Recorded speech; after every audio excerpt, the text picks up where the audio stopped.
Among the many species that roamed the Alpha, Beta, Delta, and Gamma quadrants, perhaps the most powerful were the immortal non-corporeal Q of the Q continuum. From the perspective of humans and other similar species, they had godlike powers, able to manipulate energy, matter, time, and space.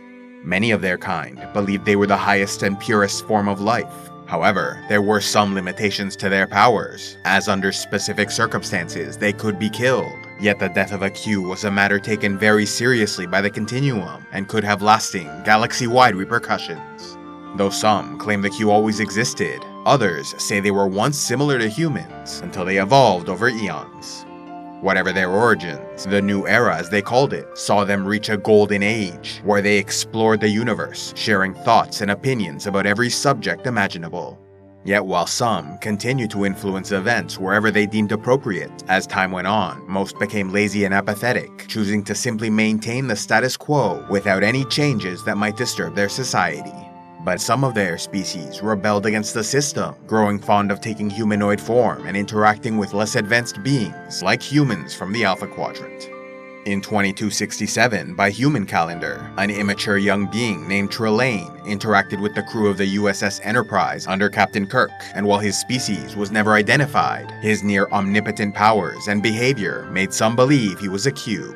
In the 24th century, as the Federation explored further into deep space, a Q appeared to the crew of the USS Enterprise D, accusing their species of straying too far from their home system, calling them a dangerous, savage child race, unprepared to deal with the dangers awaiting them. Captain Jean-Luc Picard disagreed with this assessment and defended humanity, claiming they made rapid progress and were no longer the violent, greedy people of the past.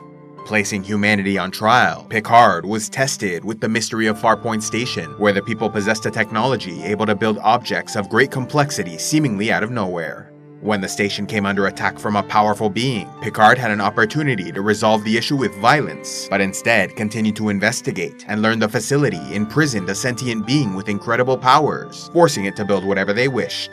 In response, the being's mate attacked. By ensuring the release of the creature, the violence stopped and the mystery of Farpoint Station was solved. After passing the test, Q allowed them to continue exploring the galaxy, but said the trial wasn't over and he'd be watching their progress. Q and the Continuum's interest in humanity grew from a preoccupation that their natural curiosity and ability to adapt might one day trigger their evolution into Q-like beings, not only making them potential rivals, but also granting future humans the power to cause great harm on an intergalactic scale. As pointed out by the Traveler, another highly advanced being of great power, it's only in the 24th century that humanity truly became interesting to more developed life forms. Therefore, the Continuum chose the second half of the 24th century as a testing ground to measure humanity's potential. Should they prove themselves unworthy of future evolution, they would be wiped out, and if they proved worthy, they would continue on to whatever fate awaited them.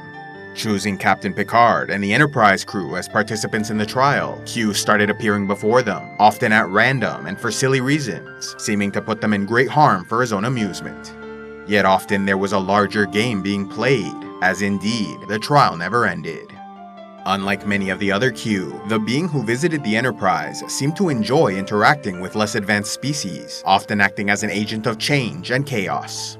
The Continuum did not appreciate his antics, and increasingly viewed him as a rebel.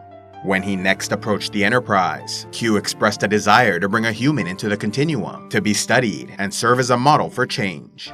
Therefore, he gifted their first officer the incredible powers of a Q, tempting him to permanently join the Continuum.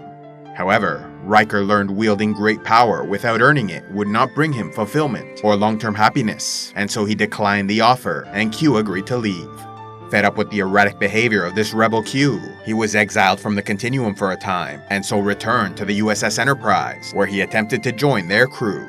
When Picard refused, Q transported their vessel 7,000 light-years toward the Delta Quadrant, where they met a cube-shaped ship traveling in the direction of Earth.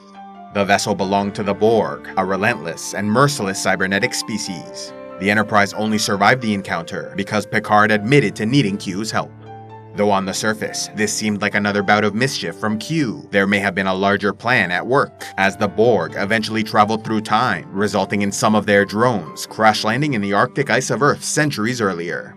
In 2153, several of these drones were discovered and accidentally activated by a group of scientists, allowing them to send a signal toward faraway Borg space. The message took about 200 years to arrive, but pointed the way towards Earth, meaning this was likely the catalyst for the Borg to send the original cube encountered by the Enterprise. The implication of these events meant Q likely introduced the Enterprise to the Borg, not for his own amusement, but as a dire warning, giving humanity time to prepare for a threat that was already approaching. Growing further irritated with the rebel Q, the Continuum stripped him of powers and made him mortal, and so he chose to take human form, and again tried to join the Enterprise crew, this time so they might protect him from his many enemies. Although his integration into the crew was difficult, he genuinely came to care for them in his own way, and even offered to sacrifice his life for their safety. When the other Q witnessed this selfless act, they restored his powers and welcomed him back into the Continuum. Having particularly enjoyed his time with Data, an android who longed to be human, Q allowed him to feel a full-throated belly laugh, thereby giving him a glimpse into one of humanity's most joyous emotions. A special thanks to all those who contribute to CivilizationEx, like Tamika the Black Wolf, Tom Moonstruck Waters, Ambassador Alex Nunez, and Admiral Flint. If you'd like to help the channel, be sure to give a like, leave a comment, subscribe, and click on the links below, or else go to patreon.com/CivilizationEx, where you can gain early access to videos, vote on future content, and watch the Patreon-only series, Heroes of Lore and Legend.